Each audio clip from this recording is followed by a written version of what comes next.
다양한 분야의 이슈를 과학 기자의 시각으로 자세히 들여다보는 사이언스 취재파의 시간입니다. 네, 오늘은 최소라 기자와 함께합니다. 어서 오세요. 안녕하세요. 네, 어떤 이야기 나눠볼까요? 네, 최근 황사가 기승을 부리면서 전국적으로 공기질이 좋지가 않았는데요. 국내 연구진이 지하철 역사와 같은 다중이용시설에서 미세먼지를 효과적으로 제거하는 기술을 개발했습니다. 네. 이 기존 공기청정 기술과는 달리 필터를 쓰지 않는 방식인데요. 유해물질이 발생할 위험도 없어서 주목을 받고 있습니다. 네. 사실 대중교통에서 마스크 착용 의무가 해제된 지 오래됐는데 이제는 코로나보다는 그 먼지 때문에 마스크를 쓰는 분들이 더 많은 것 같은데요. 이런 지하철 같은 다중이용 시설의 미세먼지 수준 어느 정도인가요? 네, 다중이용시설은 여러 사람이 수시로 출입을 하기 때문에 공기질을 쉽게 개선하기가 어렵습니다. 이 가정집처럼 좁은 공간의 경우는 창문을 닫고서 공기청정기를 틀면 이 공기질이 금방 좋아지는 것과는 다른 경우인데요. 특히 지하철 역사는 철로가 마모돼서 생긴 먼지까지 더해지고요. 지하 특성상 환기가 어렵기 때문에 상황이 더 좋지 않습니다.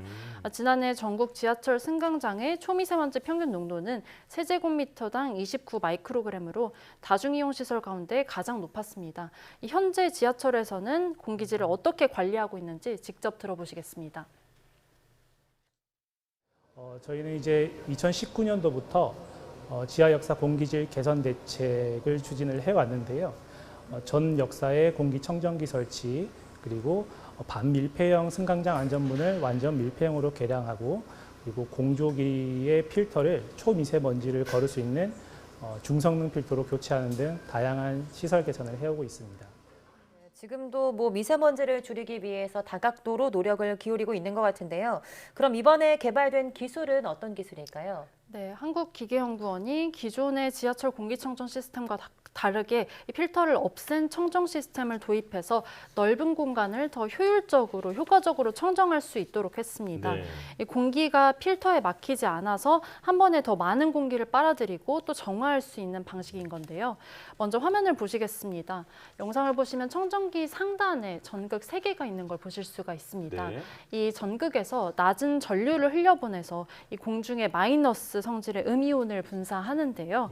이 음이온들이 이 지하철 역사 공중에 있는 초미세먼지에 붙어버리는 겁니다. 그래서 초미세먼지가 마이너스 성질을 띠게 됐는데 이런 초미세먼지들이 이 청정기 하단에 플러스를 띤 부위로 흡입이 되고 결국에 이 집진부에 포집이 되는 겁니다.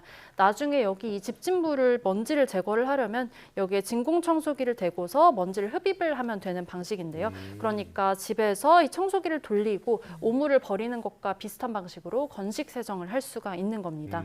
이 방법은 이 공중의 초미세먼지가 정전기적인 성질을 띠게 된다고 해서 정전기 집진 방식이라고 부릅니다. 네.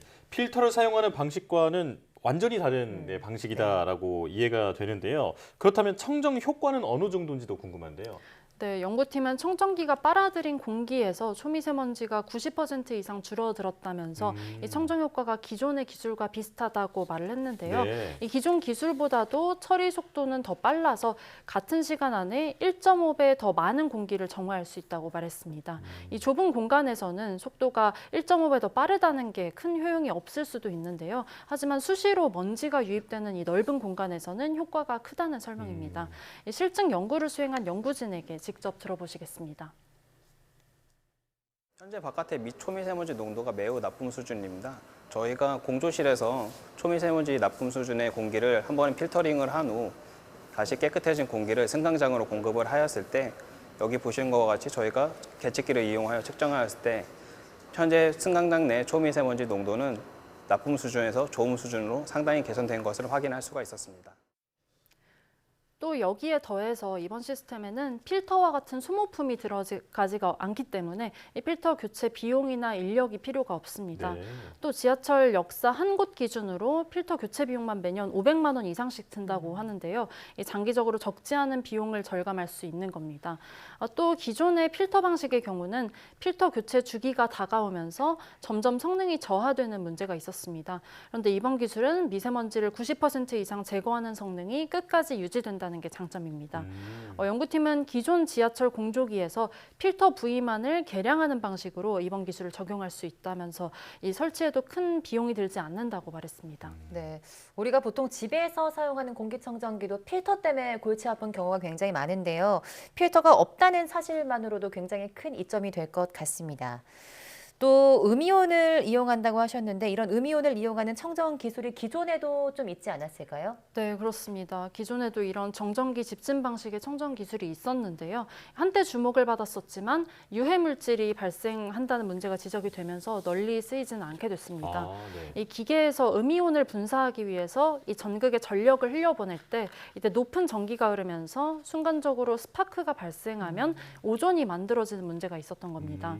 이 오존에 호흡기나 눈이 노출되면은 기침이 나고 또 눈이 따끔거릴 수 있거든요. 심할 경우에는 폐 기능에도 문제가 생길 수가 있습니다.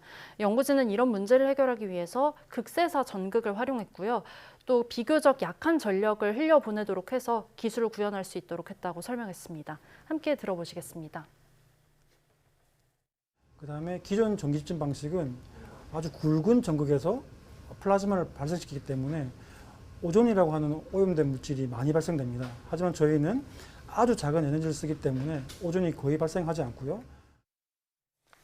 이 전기를 활용한다고 해서 저도 사실 안전 걱정이 됐었는데 지금 설명을 들어보니까 그런 부분도 해결이 된 것 같은데요. 자, 그렇다면 이번 기술은 언제쯤 우리 주변에서 실제로 볼 수 있을까요?